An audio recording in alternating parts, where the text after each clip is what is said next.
Morning, guys. Thank you very much for joining me. Who we have? Clara. We've got Lee. Nicole. What's up, Nicole?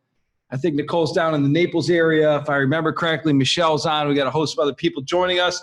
Well, welcome to today's session. We're going to pick up where we left off yesterday on the listing presentation. And man, I could talk sales training and psychology and the tactics behind selling all day. It's just something I enjoy, I'm good at, and I'm excited to spend some time today to talk about really the closing process and the closing sequence. And we're going to dive into price, commission, and typical objections that come up and so forth. But before I do that, I have a couple questions to ask you guys. You ever do something, turn an area of your life around, and then when you look back, you said, I can't believe I went through, 2 straight years of, let's just say diet and weight loss. You drop the weight and you're like, man, I can't believe I went through 2 years of no energy and battling, just the way I felt and the grime and just not feeling like myself and everything else. Man, I feel great right now, right? And you look back and say, man, really the difference was just that much. I really got focused for a little while. Now it became addictive, right? And you wouldn't even consider, you hate missing the workout, right? You hate missing the gym, right? And because you had momentum. Same thing when it comes to sales. What's up, Jim Neal? It is in sales, it's the same thing. You look at people to the right or left, you're like, gosh, he's killing it right now. I'd like to kill it right now in sales. I'd like to be writing all those deals, right? The difference between the person that's saying that and the person that's actually killing it, it truly is just a little bit. It's just they have momentum. Like there's certain activities that they have this paranoia. I got to do this. This is what's feeding me. This is what's working. This is what built the momentum. I have to do it. I've got to get to the gym, right? And so to speak. And those activities, of course, are they hit the phones daily. They prospect. They run appointments, and they're diligent with their follow-up. And those are really the three things that matter. So when we think about people that are not exercising on a regular basis, we're okay with skipping a day, right? Just a day. You know what I mean? I get it tomorrow, right? And then tomorrow comes like, man, I really, I'm going to start on Monday, right? You get where I'm going with that, right? And it turns into the spiral of, my God, I put on all this weight again, right?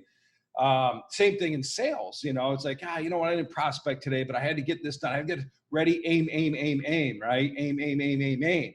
And once I get that in place, my data's, we start making all these excuses. My data's not good. I don't know what to say to these people, and I don't have the money for marketing, and all these things are demons. But the reality is, there's all the money you want. I mean, if somebody can, I'll use Carlos Justos as a good example, move from Cuba and not know a single soul, and not have any money at all, to becoming one of the, in 1 year, the best, the number one producing agent in the country. Certainly we don't have excuses as to why we're not accomplishing the things that we want. But it doesn't start with, learning a tactic or a skill, right? It all starts with getting yourself in that optimal frame of mind, really, because where the mind goes, the body will follow. And I shared it with you guys. So if I share with you, my routine, my morning routine really sets up my attitude in really what's going to happen, how that day is going to start. And I'll share with you, the more I study successful people, which now it's been over 22 years, the more I realize that top people have a morning routine. I watch my father get up at 5 o'clock every single day and come downstairs, grab a cup of coffee. Now, I never saw this because I was always sleeping while he did it, but I would always come downstairs and he had his sweat jacket on. It was drenched because he just got back from his mile or 2 mile. It was a 2-mile run, and every single morning. Now, did my dad go to the gym and do, strength training and all that stuff? Did he hire trainers? No, he just every day got up, and he's 70 years old now. He walks every morning now because his knees are a little shot. But every morning, I'm not talking about once in a while or 3 times a week, every single day of the man's life, he is up, puts his gear on, no matter how cold it is, no matter how much snow there is, and he will go and exercise and have his cup of coffee and have his alone time and think about his day. And it really wasn't until, I guess in my 30s where I began to look back and realize, my gosh, my dad is a highly successful financial advisor. You know, what part of his morning routine was attributed to his success? And I would say a large portion of it, right? So it's like he has to do it. Right? It's got to be that check in the box, you know. And I don't know if it was because his dad passed away in mid 50s of a heart attack on the golf course that it drove him to make sure that he was going to take care of his heart every single day. I'm sure that played a major factor in that. And which reminds me of, you know, what is it that causes people to actually change, right? Well, trauma does, right? A passing of somebody we know, or some kind of traumatic experience. Sometimes that causes just dramatic shifts in behavior with people. But that's not how we want to change. That's not what we want to happen to lead us to change, right? We want to take the development path of change. We want to really begin to study ourselves and really have the conversations with ourselves to realize, what is it that's really holding me back? Is it the market? Is it the interest rates? Is it inventory? Is it not having the skills? Is it whatever the things are? We have to look inside of ourselves and say, what kind of level of commitment to practicing and preparing have I given to this and executing? Because at some point you just got to fire, even though you may not be 100% ready. So we call it ready, fire, aim. What I mean by that is, what we suggest at Top Producers is, you want to think, you want to prepare. There's no question. You want to role play every day, but nothing will get you the feedback and the experiences more than executing. So don't say to yourself, I'm not going to pick up the phone. I know I just don't sound good right now, or I didn't overcome that objection when I role played it. I just do it. Do it and fail, because the subconscious mind is going to begin to assimilate that information. If you keep doing it, that's when we actually perform. So I'm going to recommend you ready, fire, aim approach to your business. Starting waking up in the morning, there's always challenges people have. There's always barriers in their lives. There's always things, wait, my God, I'm 47. I've got a 1-year-old child, right? There's energy level, a 4-year-old, right? I've got 3 others. I have 5 kids, right? So there's things that I've got to deal with and do, right? To have the energy to be a good dad and to be a producer of my home, etc.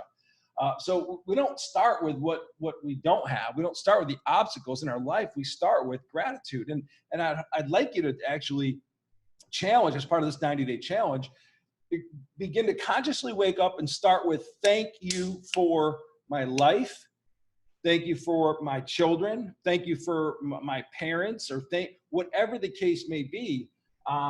Give thanks and write it down. Yep, today I gave thanks. Today I show gratitude. Watch what happens over a small period of time. You'll start to begin to attract more things, positive results, just by showing gratitude in the morning.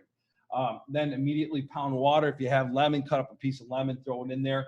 Room temperature, just chug it. All right. I say 6:10. By 6:11, the coffee's, I brewed the coffee while I'm drinking the water. The coffee's ready. Bow. I'm having 2 cups of coffee in the morning. I'm one of those believers that coffee is good, bad for. I think coffee is I think it's very good for you. So not too much, and then exercise. Now, sometimes I like hitting the gym when I'm like towards the end of the day, right after work, and I'll go before I go home. And there's tons of people in the gym. I like that vibe and that energy, right? Gym's a little quiet in the morning, right? But so do something, all right? Some push-ups, sit-ups, just a couple things to get the blood moving if you can. Or walk, or go outside and say, maybe I'll hit the gym later, but take that, move your body, get your blood moving, and then hit the shower. And then from 8 to 9, thought, reflection. For some of you, that means prayer or meditation, or even you can combine yoga with thought, because they're two great, they intertwine. That's one of the things that people like about yoga. And reviewing of your goals, right? I gotta look at my goals. It's in my binder. Why am I doing this? Why am I doing this, right?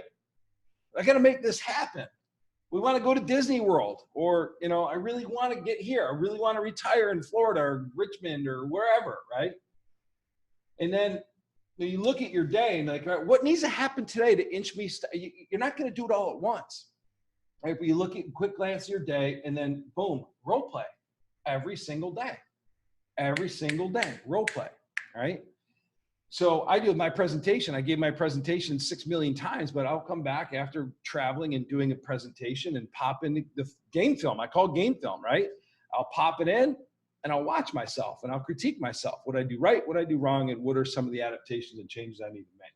So I wanted to start with mindset, and I like to incorporate mindset into everything we do because that's what really gets you to in the right physiological and mental state of mind to do the things I'm asking you to do to be your best. Well, we want to release the fate, release the hate, release the fear.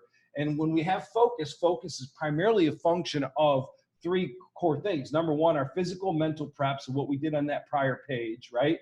Will help us focus, help clears our mind. We have good thoughts, positive energy. When we move our bodies, we're drinking water, right?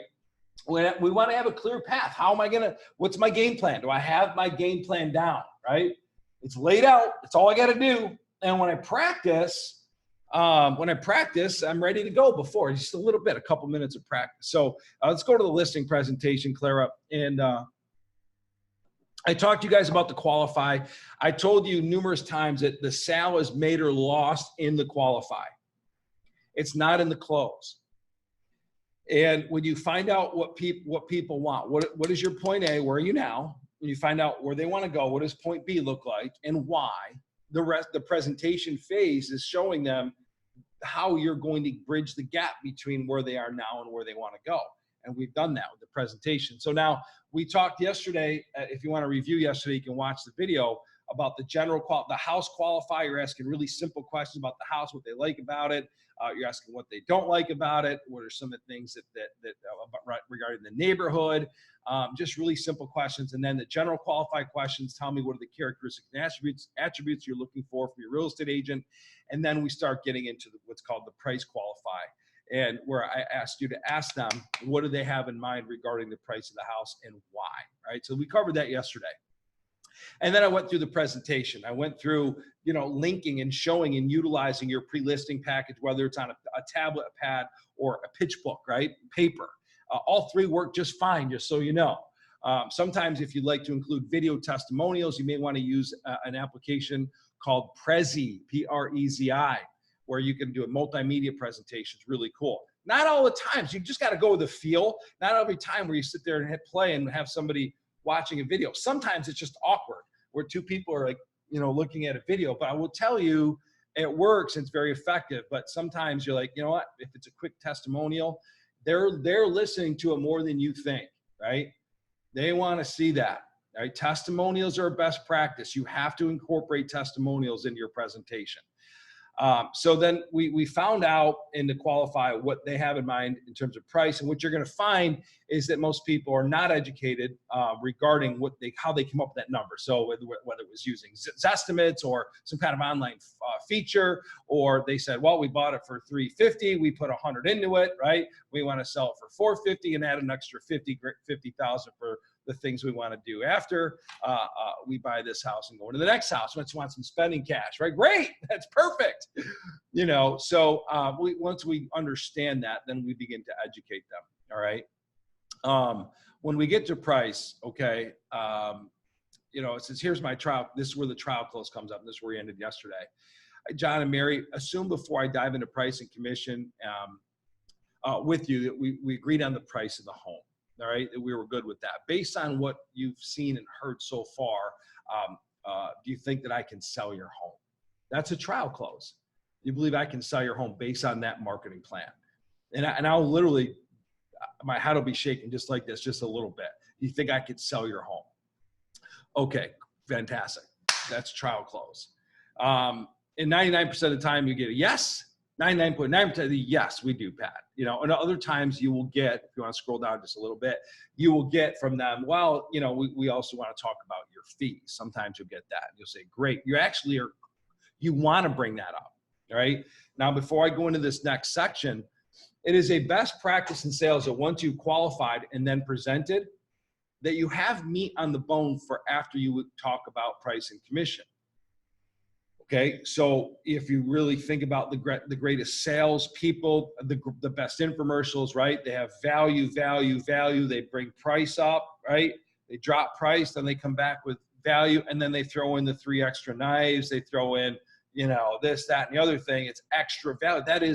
There's amazing psychology to that. Please don't second guess that. So what I tell my agents that I've been coaching for many, many years, is you should have your unique value propositions and bring them up, where most salespeople, because their unique value propositions are typically strong statements and strong commitments, that's the first thing they want to do is say, hey, by the way, I do this, right? And I have that, you know, because immediately they want to immediately just start getting people's walls down when I'm sharing with you, slow down and crescendo the sales presentation. And then once you bring up price, it kind of, you know, a lot of neurons are firing in that brain. A lot of neurons are firing in that brain as they're assessing you, reading your body language, your conviction, your education, your facts, right? And your testimonials. They like you, but lots going through their brain with price. And then you come back with your UVPs and you lock this sucker down. Okay. So John and Mary, let's talk about the price of your home. And again, I'm just going to present the facts and the psychology behind all this work so we can make a collaborative decision on the pricing of your home. That's such a great line. We are going to make a collaborative decision. So you're not forcing, right? And I'll start by saying that price is 90% of the marketing on any home, John and Mary. I don't make the market, I only interpret it. So neither you or I dictate what the market will pay for your home. It's important to recognize that. So you see what I just did there? I don't know if you can see the script, but when you have a script, you're adding these little things at the end to make it sound even more conversational. Price is driven by what buyers are willing to pay for your home in today's market. Makes sense, John and Mary? Okay. There are plenty of agents that fill consumers' minds with hope and make the critical mistake of overpricing the home because they use and are okay with using your home as a marketing piece to pick up a few buyers, and then they meet with you weekly begging for you for constant price drops. That's not me. Now, that particular section, you can take it in, you can leave it out, leave that up to you. You know, sometimes it doesn't, you know, you don't have to worry about what other people do or state how you're different to other realtors. Other times I feel it's really a point because they told me that there's two other people they're going to be meeting with. So I know I have to really separate myself and anchor that. So there's plenty of agents that fill consumers' minds with hope and make the critical mistake of overpricing your home because they know they're okay with using your home as a marketing piece to pick up a few buyers. And then they meet with you weekly begging you for constant price drops. And that's not me. And that happens more time than you can imagine. It leads to a stale home, which of course then leads to lowball offers, John and Mary, ending with the client not being too thrilled with their agent, or even worse, the home expires and doesn't sell at all. And I know that's not something you guys want to have happen to you. So on the flip side of that, we certainly won't make the mistake of underpricing it either, unless you're in a critical situation that actually warranted that, which you're not today. So that's what you're going to find out early on in the qualify, right? Are they in danger of foreclosure or death, disease, divorce, disaster, those kinds of situations where you would then want to price it and sell right away, right?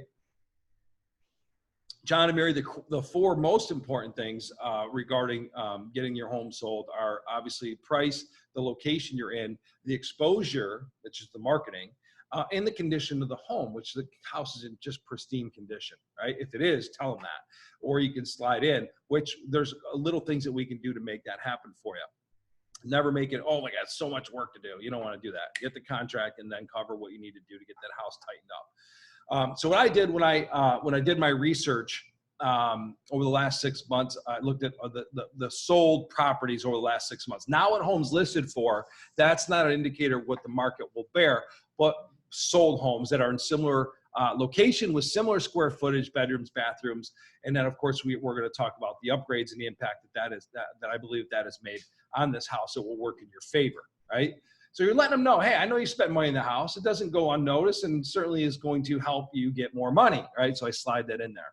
So based on these numbers in the most current market analysis, I brought 3 recommended prices with me here today, and you start going over the prices, right?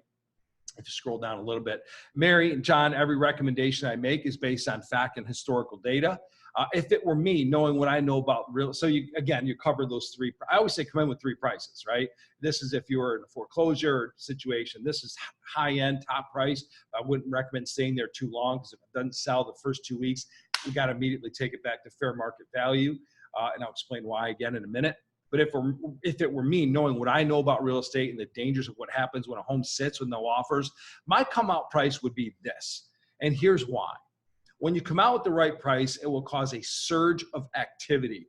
Every qualified buyer and even consumers who are just starting the process of buying will see this as their dream home and if it's priced right. Every agent with buyers that they're working with will know that this house is priced right, and we'll work really hard and really fast to get these people in this house and show it, which ultimately what we're trying to do is get multiple offers. And that at that point is where I come in and do what I do with these agents to help negotiate to drive the maximum price for you guys. That's best practice. That's the name of the game. It's not overprice the house and get very seldom few offers at all. Let the house be stale, and then you get an abundance of lowball offers because they know that the house is not selling. So your come out price is really, really important versus most people have this mindset of, hey, let's take a shot. Maybe we get somebody, right? I'm okay with that, but a very short-lived shot. Does that make sense, you guys? Okay, do you need me to articulate why again? Okay, so that's a tie down. Make sure they understand that at that point. It's at this point where the neurons are firing, right? Now, by the way, they brought up that number and why. At that point, you have to, because there's so many different scenarios, right? It's not in this presentation, but you have to talk about that at that point in time. You have to bring up, well, you know, one of the things that you guys did, and I'll show you, just take out a piece of paper. You basically told me you bought the house for $350, you put $100 into it, you want an extra $50 of spending money. That's a great mindset, a mindset of a lot of people. It's ideal, but again, it's not the market dictates the price of the house. And right now the market is showing that this house, it will sell for this. That being said, right, you know, and then you'll know what the gap is. So when you know what they would like to get out of it versus fair market value plus their upgrades and what you think you can get as a result of their upgrades, you address those things. Now you guys also did this, you did that, which is great. As a result, I would actually want to bump the price up, okay, without me seeing it. Like today was the first time I actually saw it. I would suggest adding another $30,000 onto that list price because of these beautiful upgrades you guys made, but no more than that, okay? So you have to be stern. You have to have conviction when you're delivering that, okay? But if they said, hey, we went to Zestimates, and then you got to talk about Zestimates. John, I would like to educate you on how they work and how they draw those numbers. And then you educate them so you can squash that and let them know that that means absolutely nothing relative to market or the sales price of the home. Okay, so you have to remember, once they told you, we'd like to get X, well, where did you come up with that number? You have to dig that out and then address it at that point in time. At this point is when you bring up your unique value propositions. I just have a couple examples in this particular script because now we went through, we have so much value. So we differentiate ourselves with our marketing plan. We told the story about ourselves. We went through the 10 points.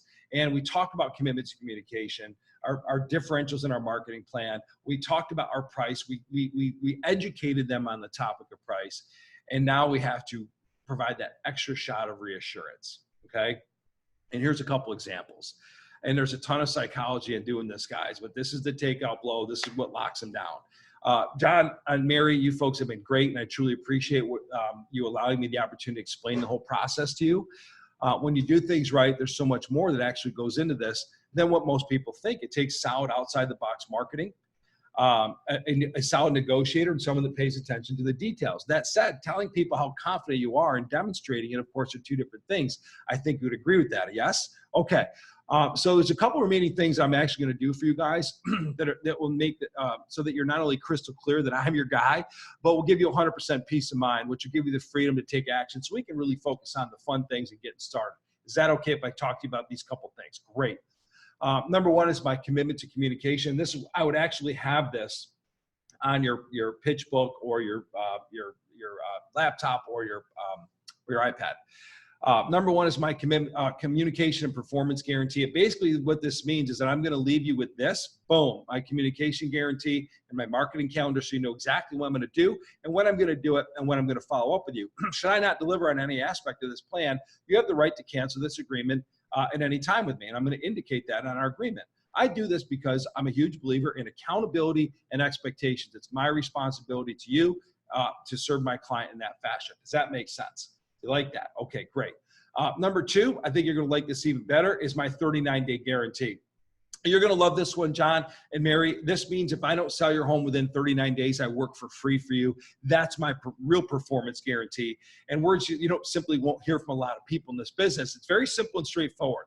As long as we are listing the house for fair market value, which we are and agreed upon, as long as the home is clean and professionally staged and the outside curb appeal is tightened up, and I do a final walkthrough to ensure that this house is where it needs to be to begin marketing, I'm guaranteeing that I'll sell your home within that 39 days or I'll work for free. And while all that's being done, I'm going to begin my Coming Soon campaign to build interest with my real estate network, my realtor relationships, and on social media to begin to fill the pipeline with qualified buyers. Now, how do you guys like this commitment? Pretty solid, right? You know, and that's where you're going to smile and, you know, exactly puts performance, urgency and accountability on me, which is candidly where I perform best. Okay. Now, when you do that, you know, you remember there's stipulations, the 39-day guarantee or the 41-day guarantee or the 28-day, whatever you got to research the market, the neighborhood, find out what the average turn time is, which, as you know, and I looked at the hot sheets this morning, there's a lot more houses that are on the market sitting. So the market's starting to level off at this current juncture as you're watching this video. So you just have to play the numbers. It's really all semantics, but once they see in writing that 39-day guarantee also comes with firm commitments. They have to do certain things like stage the house, clean the shrubs, you know, clear out all the rooms, the closets no more than 30% full, all these different things. Sometimes they'll fall short of that, in which case, hey, the 39-day guarantee is gone. And in the writing, if you guys would like the stipulations of what some of the best do regarding this, I can share that with you, what their stipulations are. But in many cases, they fail on their end of the bargain, which means the deal's off. But regardless, guys, our goal is to sell that home quick, right? If it's priced right and staged and everything else, it's designed to actually sell fast, which in this marketplace it will do. So that's putting your money where your mouth is, okay? Commission. Now, when it comes to commission, at this point, the close is, I got to share with you, I'd like to go over this. This is our agreement to get you guys started so that we can move forward, blah, blah, blah, blah, blah. There's two trains of thought on this. You can go over a commission and explain why. I'm a fan of that. I like to net things out because if they bring up an objection, now I'm in a mini ping pong match, and now I've got to overcome that and get them comfortable with that. Which even if they yes me, they still might not be sitting well with that. Anytime you get into a little ping pong at this point in time, there's work to do, all right? So we always have to overcome objections, guys. And believe you me, you know, it's not like you'll lose the sale if you're really good at overcoming objections. But I always found in sales, the best way to overcome objections is to bring them up in advance, right? But if you got them, fill the contract out and talk about what you're going to do next and spend most of your time doing that, okay? Now I'm going to show you the example in the script as if you're kind of educating them on commission, okay? And by the way, this whole segment can be something you use in objection handling if you just simply go for the close and you have them sign the agreement and they balk at that point. Well, what's a 6% here? John and Mary, we had a guy come in and he said he would do it for, 4%, 5%, off or whatever, okay? So let's go through this. Again, this is the example of bringing it all out, overcoming it before it ever comes out. John and Mary, the last thing is the commission breakdown and reviewing the net sheet with you so you understand what you will net based on this structure and this price. Just so you know, I'm paid 3%, and the breakdown is very simple. 1% of that goes to my broker, 1% goes to the marketing of your home, 1% goes to feeding my family. Now, the other 3% goes to the buyer's agents that bring buyers to this house, which is important because that's how 33% of houses are sold. Now, with everything I have to do and the marketing costs associated with getting this house sold, obviously I can't discount my side. But that said, I'm sure you've seen or heard people that discount commissions in one way, shape, or form, and we can certainly discount the buyer's side if that was something that was important to you. But here's what you need to know regarding doing that. There's 2,000 agents in our community, and 90% of them do less than 5 transactions per year. So many of them are starving. If they have a buyer or two they're trying to find a home for, they want to get paid. They want to get paid the maximum amount of money.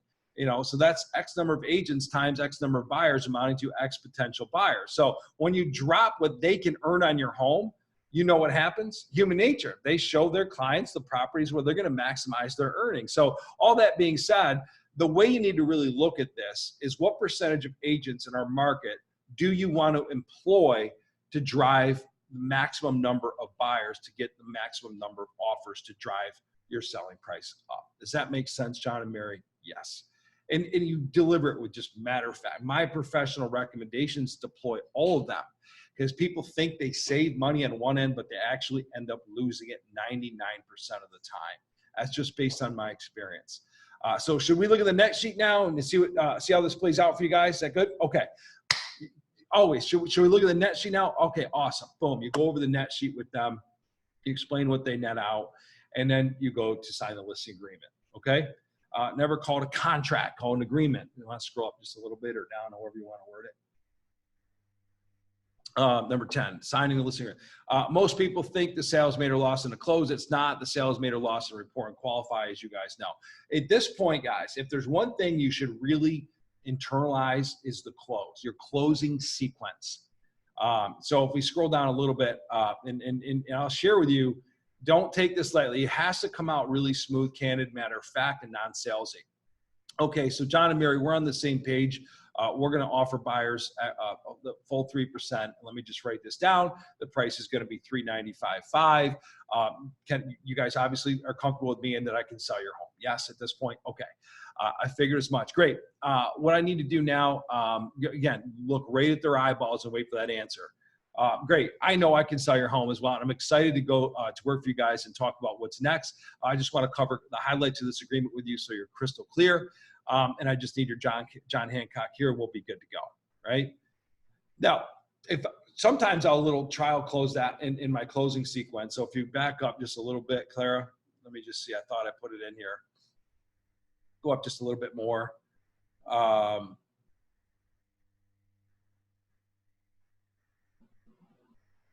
Okay, nope, it's down. Sometimes I'll actually ask them before I go into having them sign the agreement. You know, guys, part of that closing sequence is actually scheduling that next session with them.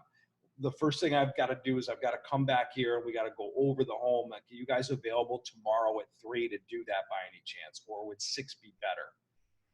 Then when they say no, 6 o'clock works, boom.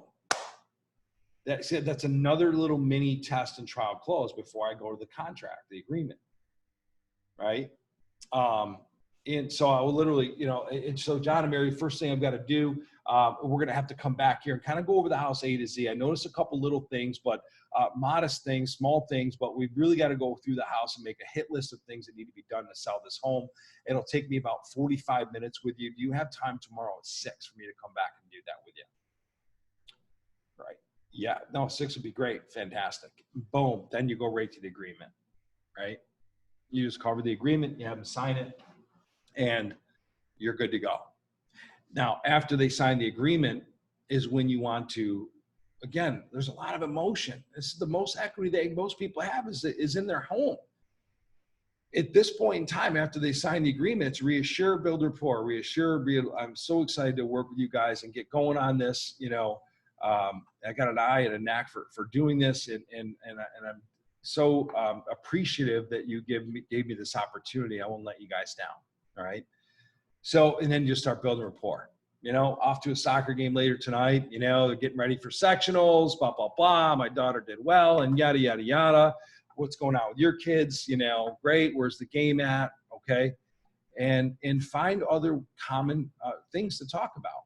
You know, so they're going to leave saying that we like him or we liked her. What a great, well-educated, astute individual. See, the difference, the opportunity, guys, in real estate is it's so few people commit to doing a presentation like this. I actually brought a guy in to a friend of mine, this a year and a half ago or so, really good friend of mine. And he had already chosen another realtor. I was able to, before we signed that contract, yank that whole scenario out and get my friend in the door and way pre-sold this guy, edified the you-know-what out of him, right? And then I met him over at the house, and this is a $500,000 house in Rochester. That's on the high end, $550,000, I think it was. And it was just very little rapport, 100% about price in the net sheet. You know, and then what needed to be done around the house. Now, he ended up making that sale, but I made that sale. He didn't make the sale. I made the sale before him, before he stepped in the door. You know what I mean? But when I watched his process, I'm like, my gosh, there's nothing said here. about marketing plan. Nothing's shown, right? And certainly my friend didn't say, wow, he's amazing, right? He just said, I hope he can sell it. Now, he actually sold it in like 4 days, okay? I wouldn't have recommended it if I didn't believe in this particular agent. I think he's a really, now this particular guy I'm talking about is a really good realtor in that he knows real estate. He knows the product, he knows the market, right? But terrible salesperson, right? And guess what? So, and this is the last, I want to end with this. You don't have to dedicate yourself to this, and you're going to make a lot of sales still. What we're trying to get you guys to do is make all the sales, all the opportunities. We want 100% of them. And your goal should be 100% of every listing opportunity I get, I close. So this will prepare you for those, you got to roll up your sleeves and deal with situations and really be a sales professional to get that person on, use all these tactics and human, just the psychology of selling to take people that otherwise would not have bought and get them to say yes to you. That's the difference.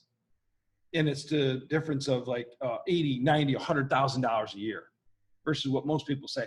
I mean, it wasn't me. They just weren't ready. Or I don't even know why they brought me in, because they already had, 3, 4, 5 different agents that they were interviewing, and, she got a cousin. It wasn't me, right? Now, when I look at selling, I always say it's me. If I didn't get them, I never blame. I always say, what did I do wrong? What did I do right? And what am I going to do moving on to this next appointment? Okay. So we're over time today, guys. We talked about mindset, gratitude, morning routine. We went through the complete listing presentation with the exception of objection handling, which is what we're going to talk about tomorrow. We're going to cover, and I'll probably bring somebody in to role play with me tomorrow morning.